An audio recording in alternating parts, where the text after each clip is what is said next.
Hi everyone, నేను సుధాని. మన ఇంట్లో వంట చేస్తే పక్కింటి వాళ్ళకి ఆకలేసేస్తుంది తెలుసా? ఎందుకంటే మనం కూరకు వాడే కారం అంత గుమగుమలాడుతూ ఉంటుంది. మరి అలా ఉండాలంటే కారాన్ని మనమే ఇంట్లో ఈజీగా తయారు చేసుకోవచ్చు. 2 రోజులు శ్రమ పడితే సంవత్సరం మొత్తం వెజ్ అయినా నాన్ వెజ్ అయినా లేదా పులుసులు వేపుళ్ళు ఏ వంట చేసినా ఇల్లంతా గుమగుమలాడిపోతూ ఇంట్లో వాళ్ళందరూ ఒక్క పేరు పెట్టకుండా కడుపు నిండా అన్నం తింటారు. అందుకే తయారు చేసేసుకుందామా? ముందుగా మిరపకాయలు 1 కేజీ కొలతకి లెక్క తెలుసుకుంటే ఎన్ని కేజీల కూరకారమైనా తయారు చేసేసుకోవచ్చు. దానికోసం ఇవి కాశ్మీరీ మిర్చి లేదా మెలికల మిర్చి అంటారు. ఇవి కమ్మని రుచితో తక్కువ ఘాటుతో కూరకి రంగేసామా అనిపించేలా కారానికి మంచి రంగునిస్తాయి. వీటిని 1 కేజీ కారం మిరపకాయలకి 200 గ్రాములు కలుపుకోవాలి.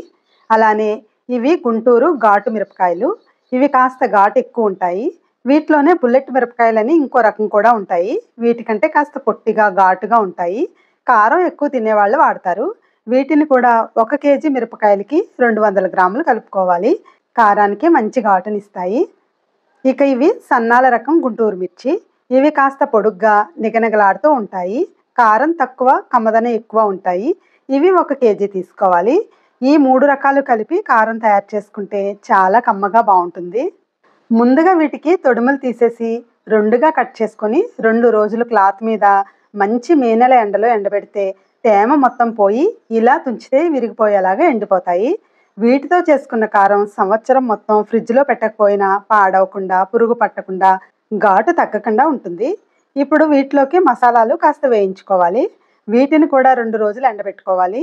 ముందుగా వేడెక్కిన దలసరి కడాయిలో 1 కేజీ మిరపకాయలకి 100 గ్రాములు ధనియాలు వేసి లో ఫ్లేమ్లో నిదానంగా మంచి వాసన వచ్చే వరకు వేయించి పక్కకు తీసి చల్లారనివ్వాలి. అలానే 1 కేజీ మిరపకాయలకి 50 గ్రాముల జీలకర్ర కూడా వేయించి తీసేయాలి. అలానే 1 కేజీ మిరపకాయలకి 25 గ్రాముల వామటాలు వేయించుకోవాలి. ఇవి ఇలా ఆవాల కంటే చిన్నగా కరకరలాడుతూ నలుపు రంగులో ఉంటాయి. ఇవి హార్ట్ హెల్త్కి చాలా మంచిది. వీటిని వామటాలు అంటారు. వీటిని కూడా నిదానంగా వేయించుకొని తీసి పక్కన ఉంచుకోవాలి. అలానే ఇప్పుడు 1 కేజీ మిరపకాయలకి 10 గ్రాముల మెంతుల చొప్పున వేయించి తీసి పక్కన ఉంచుకోవాలి. ఇప్పుడు మిరపకాయలు తుంచినప్పుడు రాలిన మిరపగింజలు కూడా కాస్త వేయించుకోవాలి. మిరపగింజలు వేయించుకునేటప్పుడు డోర్స్ అన్నీ ఓపెన్ చేసి పెట్టుకుని ముక్కుకి దలసరి క్లాత్ కట్టుకుని వేయించుకోవాలి. లేదంటే గొట్రు ఎక్కువ రావడం వల్ల చాలా దగ్గొచ్చేస్తుంది. వీటిని కూడా నిదానంగా వేయించి తీసి పక్కన ఉంచుకుని తర్వాత 1 కేజీ మిరపకాయలకి 100 గ్రాముల కళ్ళుప్పు కూడా వేయించి తీసి పక్కన ఉంచుకోవాలి. ఇప్పుడు వేయించుకున్నవన్నీ చల్లారాక ఎండిన మిరపకాయలతో పాటు కలిపి మిల్లు పట్టించుకోవాలి. కూరకారం మెత్తగా గంధంలాగా ఇలా ఆడించుకోవాలి. ఇప్పుడు దీనిలో 1 కేజీ కారానికి 100 గ్రాముల వెల్లుల్లి, 50 గ్రాముల పసుపు కలుపుకోవాలి. కారం ఆడించుకునేటప్పుడే పసుపు కొమ్ములు వేసేయచ్చు. కానీ చాలా మిల్లుల్లో పసుపు కొమ్ములు వేస్తే కారం ఆడరు. అందుకని అటువంటి వాళ్ళు ఇంటి దగ్గరికి వచ్చిన తర్వాత వెల్లుల్లితో పాటు కొమ్ములు ఆడించుకున్న పసుపుని కలుపుకోవచ్చు. ఇప్పుడు కచ్చాపచ్చాగా దంచిన వెల్లుల్లిని కారం అంతా పట్టేలాగా కలుపుకోవాలి. చాలా మందికి ఆముదం కానీ నువ్వుల నూనె కానీ వేసుకొని కలుపుకునే అలవాటు ఉంటుంది.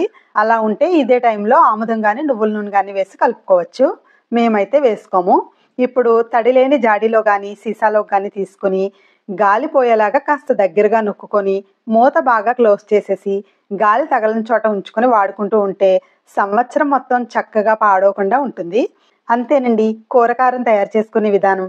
మీకు గనక ఈ వీడియో నచ్చినట్టయితే తప్పకుండా లైక్ చేయండి. అలాగే ట్రై చేయండి. మా ఛానల్ని తప్పకుండా సబ్స్క్రైబ్ చేసుకోండి. Thank you for watching.